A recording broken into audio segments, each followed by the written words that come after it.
Hello बच्चों, जेके classes में आपका स्वागत है। बच्चों, जहाँ तक हम उम्मीद करते हैं कि आप स्वस्थ होंगे, मस्त होंगे और सारे बच्चे अपने आई बोर्ड की परीक्षा 2026 की तैयारी कर रहे होंगे।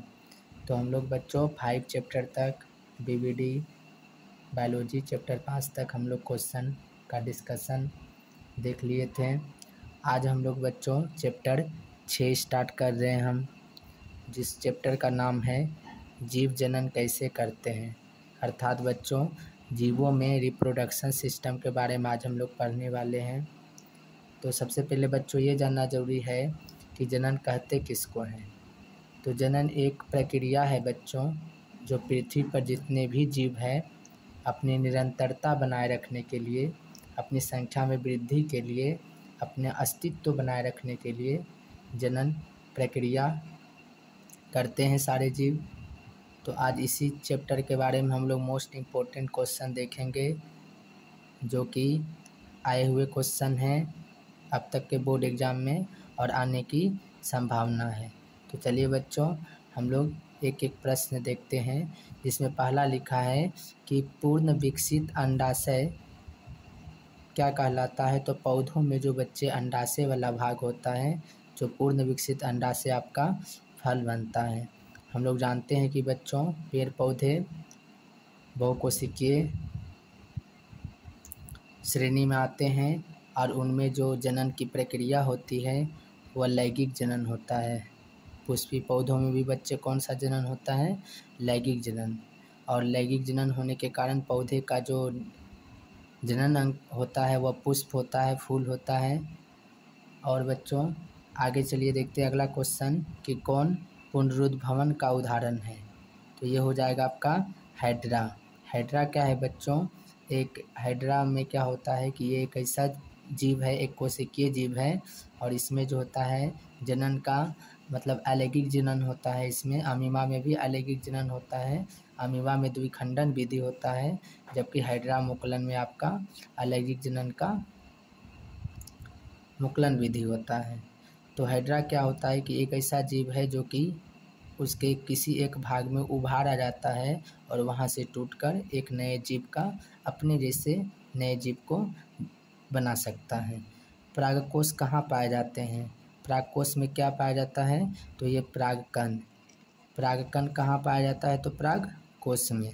चलिए ये हो गया पुष्प का भाग हो गया, ये बाह्यदल पुंज हो गया, ये दल पुंज हो गया। नेक्स्ट क्वेश्चन है कि प्रथम मासिक धर्म प्रकट होना क्या कहलाता है, मोनार्चे। हम लोग जानते हैं कि बच्चों 10 से 12 साल का जो एज होता है, जिसको हम लोग किशोरावस्था बोलते हैं। क्या बोलते हैं बच्चों, किशोरावस्था एज। तो लड़कियों में अर्थात महिलाओं में जो शुरुआत में जो 10 से 12 साल में जो स्टार्टिंग हो जाता है बच्चों पीरियड्स आना, जिसे हम लोग मासिक धर्म कहते हैं, ये 28 दिन का होता है। 28 दिन के बाद पुनः रिपीट हो जाता है। तो इसको क्या कहते हैं, प्रथम मासिक चक्र को क्या कहते हैं, तो मोनार्चे। चलिए नेक्स्ट क्वेश्चन है अलैंगिक जनन की विधि। देखिए जनन दो प्रकार का होता है, एक लैंगिक जनन, एक अलैंगिक जनन। लैंगिक जनन में या तो नर, अलैंगिक जनन में या तो नर या तो मादा कोई एक हो सकते हैं। और अलैंगिक जनन एक कोशिकीय जीवों में देखा जाता है, जबकि लैंगिक जनन में नर और मादा दोनों की आवश्यकता होती है। यह खास करके पौधे और जंतुओं में होते हैं। चलिए तो इसमें पूछा अलैंगिक जनन की विधि है, तो इनमें सभी हो जाएगा। बीजाणु जनन भी हो जाएगा, मुकुलन भी हो जाएगा। मुकुलन एक विधि है जो कि ईस्ट में होता है, और ईस्ट ये क्या है, तो ये एक कवक है। ईस्ट क्या है बच्चों, एक कवक है। और विखंडन विधि किस में होता है, तो ये हो जाएगा अमीबा में। अमीबा एक अनिश्चित आकार का जीवाणु है, इसमें अलैंगिक जनन होता है। और अलैंगिक जनन का कौन सा विधि, तो द्विखंडन या बहुखंडन। अगर दो भाग में टूटता है तो उसको द्विखंडन बोलते हैं, और या दो से अधिक पार्ट में यदि टूट जाता है और अन्य अपने जैसे नए जीव को बनाता है तो वो हो जाएगा आपका बहुखंडन। कौन कृत्रिम कायिक प्रवर्धन की एक विधि है, तो ये हो जाएगा दाब लगाना। क्या हो जाएगा, दाब लगाना। चलिए नेक्स्ट है कि पौधे में जनन अंग कहाँ पाए जाते हैं, तो पुष्प में। पौधे का जनन अंग क्या होता है, पुष्प होता है। चलिए पौधे का आपका नर जनन अंग पूछेगा बच्चों तो हो जाएगा पुमंग। पुमंग जिसको हम लोग क्या बोलते हैं, पुंकेसर। ये हो गया पौधे का नर जनन अंग। जब आपसे पूछेगा पौधे का स्त्री जनन अंग तो हो जाएगा आपका स्त्री केसर। क्या हो जाएगा बच्चों, स्त्री केसर। चलिए नेक्स्ट, कॉर्पस लुटियम के स्रावित हार्मोन जो होता है वो क्या होता है, प्रोजेस्टेरॉन। प्रोजेस्टेरॉन एक महिलाओं में निकलने वाला एक हार्मोन है और ये कहाँ से निकलता है हार्मोन, तो अंडाशय से। महिलाओं में अंडाशय की संख्या कितना होता है बच्चों, तो 2 अर्थात 1 जोड़ी। ये मादा जनन ग्रंथि है जिससे निकलने वाला हार्मोन एस्ट्रोजन प्रोजेस्टेरॉन ये सब होता है। मानव में नर जनन ग्रंथि क्या कहलाता है, वृषण। इसकी संख्या कितना होता है, 2 होता है। इससे निकलने वाला हार्मोन टेस्टोस्टेरोन। टेस्टोस्टेरोन ये हार्मोन होता है जिसके कारण पुरुषों में यानी कि चेंजिंग देखने को मिलता है अर्थात लड़कों में। और इसकी संख्या 2 है। यह एक नर जनन ग्रंथि है, नर जनन ग्रंथि है। चलिए और इससे बच्चों इसमें शुक्राणु का निर्माण होता है। शुक्राणु का निर्माण ये तभी करेगा जब इसका टेम्परेचर हमारे शरीर के अर्थात 37 डिग्री के 2 ऊपर नीचे हो अर्थात 32-35 के बीच में हो, तभी ये शुक्राणु का निर्माण करेगा, अन्यथा नहीं। इसीलिए इसे हमारे शरीर के बाहर रखा गया है अर्थात प्रकृति द्वारा हमारे शरीर में बाहर की ओर दिया गया है। चलिए नेक्स्ट क्वेश्चन है कि कौन लैंगिक जनन संचारित रोग है। आपसे पूछा कौन लैंगिक जनन संचारित रोग है, तो ये हो जाएगा आपका सुजाक भी हो जाएगा और आपका एड्स भी हो जाएगा। एड्स किस वायरस के कारण होता है, तो HIV वायरस के कारण एड्स देखने को मिलता है। चलिए नेक्स्ट क्वेश्चन है कि परिपक्वता की अवधि को कहते हैं, तो यौनारंभ कहते हैं। परिपक्वता की अवधि को क्या कहते हैं, यौनारंभ कहते हैं। चलिए नेक्स्ट क्वेश्चन है आपका कि बीज विकसित होता है, ये कहाँ होता है, बीजांड में, जबकि फल का विकसितन अंडाशय बनता है। और परागकोश में क्या पाया जाता है, परागकण। परागकोश में परागकण पाया जाता है। और पुंकेसर क्या है, पौधे का नर जनन अंग। ये क्या है, नर जनन अंग पौधे का पुंकेसर कहलाता है। चलिए नेक्स्ट क्वेश्चन है, तो ये जो बच्चे एड्स जो होता है ना, एड्स एक वायरस HIV के कारण होता है। ये यौन संबंधित रोग है। चलिए नेक्स्ट, कभी कभी बच्चे आपसे पूछता है कि एड्स का फुल फॉर्म क्या होगा, AIDS। एड्स का फुल फॉर्म हो जाएगा एक्वायर्ड इम्यून डिफिशियंसी सिंड्रोम, ये उसका हो जाएगा फुल फॉर्म। और आपसे पूछेगा जब HIV का फुल फॉर्म तो हो जाएगा ह्यूमन इम्यूनो डिफिशियंसी वायरस, जो कि एक वायरस जनित रोग है। चलिए नेक्स्ट क्वेश्चन है आपका कि भ्रूण का विकास होता है। मानव भ्रूण का विकास निम्नलिखित में से किस अंग में होता है, तो गर्भाशय में। गर्भाशय को यूट्रस बोलते हैं और एक बच्चे का विकास माँ के गर्भ में अर्थात यूट्रस में ही होता है। चलिए नेक्स्ट, अंडाणु कहाँ से निषेचित होता है, तो अंडाणु निकलता है अंडाशय से। कहाँ से निकलता है, अंडाशय से। और ये फैलोपियन नलिका जिसको हम लोग फैलोपियन ट्यूब कहते हैं, तो यहाँ निषेचन की क्रिया संपन्न होती है। महिलाओं में निषेचन की क्रिया कहाँ संपन्न होती है, तो फैलोपियन नलिका में। निषेचन क्या है, शुक्राणु का अंडाणु से मिलना निषेचन कहलाता है। कौन मादा जनन तंत्र का भाग नहीं है, देखिए मादा जनन तंत्र का भाग बच्चे आप याद रखिएगा, ये हो जाएगा। देखिए इसमें पूछा कौन नहीं है, तो ये डिंब वाहिनी है, गर्भाशय भी है और अंडाशय भी है। जबकि आपका शुक्रवाहिका एक नली है जो कि पुरुषों में पाया जाता है, तो ये मादा जनन तंत्र का भाग नहीं है, ये पुरुष जनन तंत्र का भाग है। पुरुष जनन तंत्र के भाग में वृषण आता है, वृषण कोश आता है, अधिवृषण आता है, शुक्रवाहिका आता है और पेनिस आता है। चलिए नेक्स्ट, एक लिंगी पादप का उदाहरण है। एक लिंगी पादप का उदाहरण करने का मतलब उसमें केवल या तो नर है या तो मादा है, तो ये हो जाएगा आपका उड़हल अर्थात जिसको हम लोग अड़हुल फूल कहते हैं। यह आपका एक लिंगी पुष्प का उदाहरण है। और इसके अलावा आपका पपीता भी याद रखना है, कभी पपीता हो जाता है तो कभी उड़हल हो जाएगा। फूल का नर जनन अंग कौन होता है? तो फूल का नर जनन अंग पुंकेसर होता है और इसका स्त्री जनन अंग स्त्री केसर होता है। क्या होता है बच्चों? स्त्री केसर होता है। चलिए नेक्स्ट क्वेश्चन है कि द्विखंडन होता है, तो द्विखंडन किस में होता है? तो अमीबा में होता है। चलिए नेक्स्ट क्वेश्चन है कि परागकण इनमें से किसके अंदर पाया जाता है? तो परागकण परागकोश में पाया जाता है। चलिए फल का विकसित भाग अंडाशय से बनता है और आपका प्रकाश संश्लेषण की क्रिया पौधे में कहाँ होता है? तो पत्ती में, इसलिए पौधे का खाद्य फैक्ट्री पत्ती को कहा जाता है। किसमें द्विखंडन नहीं होता है? तो आपका ईस्ट में द्विखंडन नहीं होता है, इसमें जनन का मुकुलन विधि होता है। कौन सा विधि होता है बच्चों? मुकुलन विधि। और इसमें यह एक अलैंगिक जनन होता है। इसमें कौन एक उभयलिंगी जंतु है? तो उभयलिंगी जंतु है। चलिए पूछा आपसे कि कौन उभयलिंगी जंतु है, तो ये केचुआ हो जाएगा। इसके अलावा आप जोंक भी याद रखिए, ये भी उभयलिंगी है, जबकि मानव एक लिंगी है। मानव क्या है बच्चों? एक लिंगी प्राणी है। एक लिंगी इसलिए है क्योंकि उसमें अलग अलग नर जनन अंग पाए जाते हैं। अमीबा में अलैंगिक जनन का कौन सा विधि होता है? तो ये हो जाएगा आपका विखंडन विधि। जबकि ईस्ट में कौन सा होता है? ईस्ट और हाइड्रा। ईस्ट और हाइड्रा में क्या हो जाएगा? मुकुलन विधि। पुष्प का नर भाग क्या होगा? तो पुमांग, जिसको क्या बोलते हैं? पुंकेसर। जिसको क्या बोलते हैं? पुंकेसर। नेक्स्ट है कि पुष्प का नर जनन अंग कौन है? तो पुंकेसर हो जाएगा। चलिए जयांग हो जाता है आपका स्त्री जनन अंग, जिसको हम लोग बोलते हैं, इसी का दूसरा नाम स्त्री केसर हो जाएगा। चलिए नेक्स्ट, भ्रूण को माँ के रुधिर से ही पोषण मिलता है।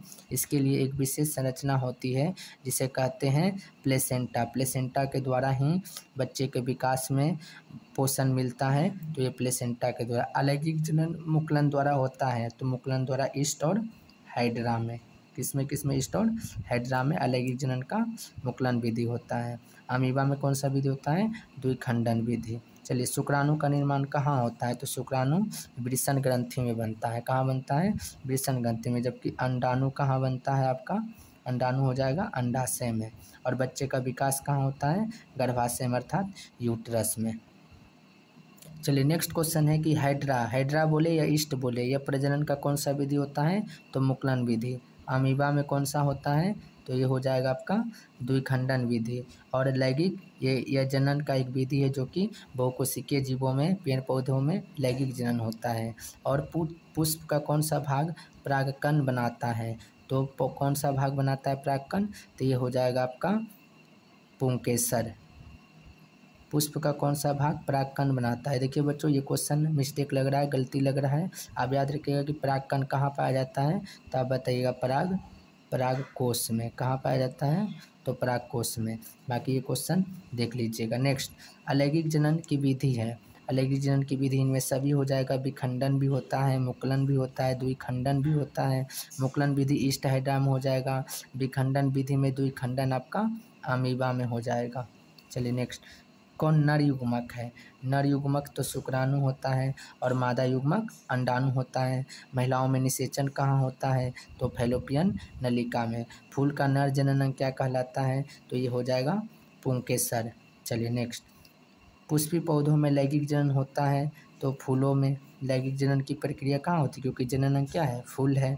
नेक्स्ट, मनुष्य में युग्मकों में गुणसूत्रों की संख्या। जब गुणसूत्रों की संख्या पूछेगा तो ये 23 हो जाएगा। जब आपसे पूछेगा जोड़ी में, अगर संख्या पूछेगा कि गुणसूत्र की संख्या, तो 46 हो जाएगा। जोड़ी में पूछेगा तो 23 हो जाएगा। और बोलेगा कि ऑटोसोम कितना होता है? ऑटोसोम तो आप बताइएगा 22 जोड़ी। कितना होता है बच्चों? 22 जोड़ी। नेक्स्ट क्वेश्चन, गुणसूत्र कहाँ पाए जाते हैं? तो कोशिका के केंद्रक में। गुणसूत्र कहाँ पाए जाते हैं? कोशिका के केंद्रक में। चलिए नेक्स्ट क्वेश्चन है कि नर युग्मक और मादा युग्मक के संलग्न को क्या कहते हैं? तब तो उसको हम लोग निषेचन बोलते हैं। जब नर और युग्मक और मादा युग्मक जहाँ मिलते हैं, निषेचन। और निषेचन के दौरान क्या बनता है? तो आप याद रखिएगा जाइगोट बनता है। क्या बच्चा बनता है? तो जाइगोट हो जाएगा। एकलिंगी पादप का उदाहरण है, तो एकलिंगी पादप का उदाहरण हो जाएगा आपका पपीता। देखिए बच्चों, ये क्वेश्चन हम क्लियर करते हैं, जबकि आप एकलिंगी पौधा बोलेगा तो आपका पपीता हो जाएगा, जबकि एकलिंगी पुष्प बोलेगा तो अड़हुल हो जाएगा। 16 नंबर क्वेश्चन आप एक बार फिर से देखिए, जब आपसे पूछेगा एकलिंगी पादप कौन है तो आप पपीता बताइएगा, जब पूछेगा एकलिंगी पुष्प कौन है तो आप अड़हुल का फूल बताइएगा। चलिए नेक्स्ट क्वेश्चन है कि मनुष्य में कितने जोड़े गुणसूत्र पाए जाते हैं, तो 23 जोड़ी क्या पाया जाता है, गुणसूत्र पाया जाता है। एक्स जो गुणसूत्र होता है ये होता है आपका गर्ल्स के लिए, और XY जो होता है ये होता है बॉयज के लिए। चलिए नेक्स्ट क्वेश्चन, मुकुलन द्वारा प्रजनन किस में होता है, तो ईस्ट में होता है। अमीबा में क्या होता है, द्विखंडन विधि। चलिए नेक्स्ट, मलेरिया एक परजीवी है जिसके कारण मादा एनाफिलीज मच्छर काटने से मलेरिया होता है। पुष्पी पौधों में लैंगिक जनन अंग क्या होता है, तो ये हो जाएगा फूल हो जाएगा। चलिए नेक्स्ट, अड़हुल फूल किस प्रकार का फूल है, तो ये हो जाएगा एकलिंगी पुष्प है। चलिए नेक्स्ट, ईस्ट किस प्रकार का एक कोशिकीय जीव है, तो ये ईस्ट क्या है, तो ये कवक है। शराब बनाने में भी ईस्ट का उपयोग किया जाता है, और इसमें मुकुलन विधि होगा। कौन सा विधि होगा बच्चों, मुकुलन विधि। और लैंगिक में कौन सा है, तो अलैंगिक जनन, असेक्सुअल रिप्रोडक्शन।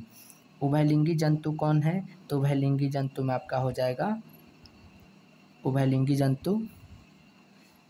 चलिए बच्चों, आपसे पूछा कि उभयलिंग जंतु में कौन नहीं है, यानी कि केचुआ है, कृमि है, हाइड्रा है, जबकि मछली नहीं है। मछली का श्वसन अंग आपसे पूछेगा तो ये क्या हो जाएगा आपका गल्फरा अर्थात गिल्स हो जाएगा, और ये उत्सर्जी पदार्थ के रूप में क्या छोड़ता है जल में, तो अमोनिया।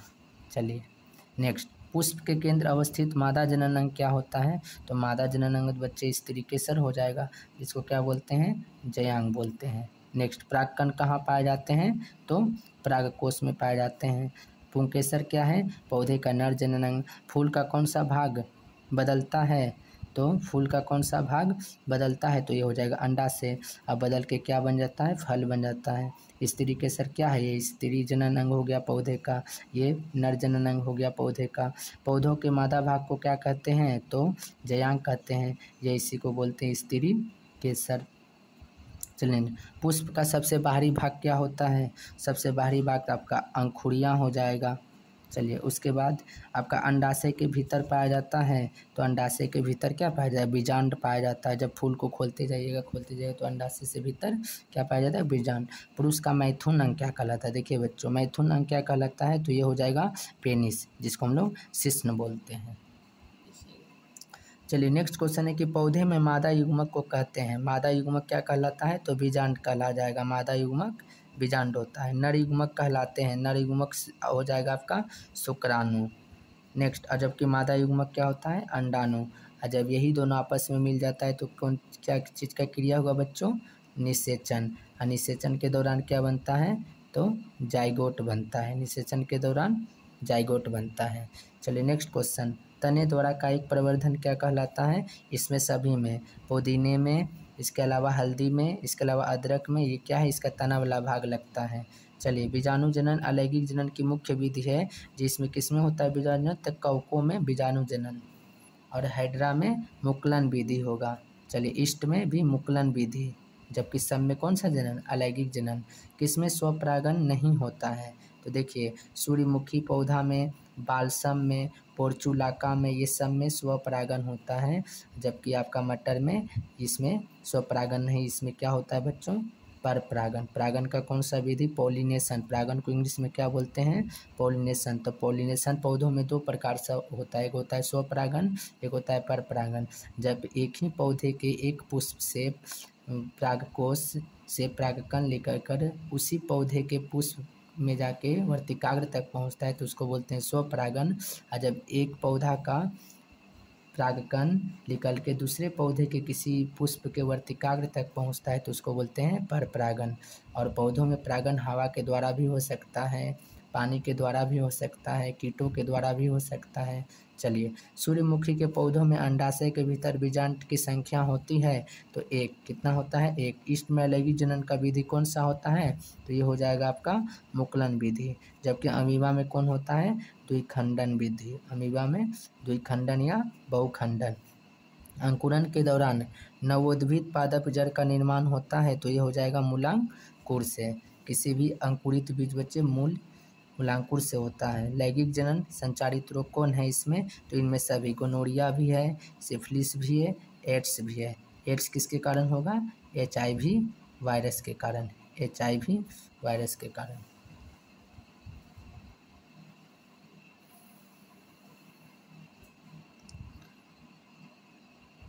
चलिए नेक्स्ट क्वेश्चन है कि उत्तक संवर्धन तकनीक द्वारा तैयार पौधे को क्या कहते हैं? तो क्लोन कहते हैं। उत्तक संवर्धन द्वारा तैयार पौधे को क्लोन कहते हैं। स्त्री के मासिक चक्र का दौरान अंडोत्सर्ग की क्रिया कब होती है? तो वो हो जाएगा 14वें दिन। और होता कितने दिन का है मासिक चक्र? तो 28 दिन। अलैंगिक जनन के जनक के शरीर में कलिका निकलती है, तो ये मुकुलन। और इसमें कौन सा मुकुलन विधि है? और ये किस में होता है मुकुलन विधि में? ईस्ट में होता है। चलिए विखंडन किस में होगा आपका? विखंडन अमीबा में, अमीबा में। चलिए नेक्स्ट, पुनर्जनन किस में होगा? कवक में। नेक्स्ट, बीज में नवोद्भिद पादप विकसित होने की क्रिया को क्या कहते हैं? तो अंकुरन कहते हैं। चलिए नेक्स्ट, द्विखंडन और बहुखंडन विधि किस वंशजों को क्या कहते हैं? तो ये हो जाएगा अनुजात, जो कि किस में होता है? अमीबा में होता है। अमीबा एक अनिश्चित आकार का जीवाणु है। किशोरावस्था में होने वाले परिवर्तन की अवस्था को क्या कहते हैं? तो ये हो जाएगा प्यूबर्टी। क्या कहलाता है? प्यूबर्टी। ये किशोरावस्था का एज क्या है लड़का लड़कियों में? 10 से 12 साल। चलिए नेक्स्ट, जनसंख्या निषेचन के लिए पुरुषों द्वारा उपयोग किए जाने वाले सरल विधि क्या है? तो ये हो जाएगा कंडोम। रोकने के लिए आपको कंडोम, जनसंख्या नियोजन को। नेक्स्ट, स्त्री केसर के आधारीय फूला भाग जो पुष्पासन से लगा होता है उसे क्या कहते हैं? तो ये अंडाशय, यानी कि कौन सा पौधे का कौन सा भाग फल बनता है? तो ये हो जाएगा अंडाशय वाला भाग आपका फल बनता है। नेक्स्ट क्वेश्चन है कि समष्टि के स्थायित्व का संबंध निम्नलिखित में से किस क्रिया से है? तो ये हो जाएगा जनन की क्रिया से।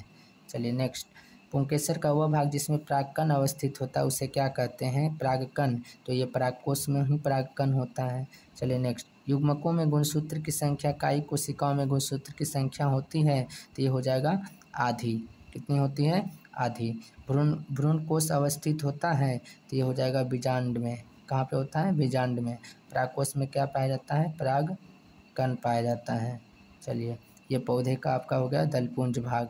कैलस का निर्माण होता है, ये हो जाएगा उत्तक संवर्धन में। नेक्स्ट क्वेश्चन है कि अंडाणु अवस्थित होते हैं, तो अंडाणु कहाँ? जहाँ से निकलेगा तो अंडाशय से। अंडाशय एक मादा जनन ग्रंथि है।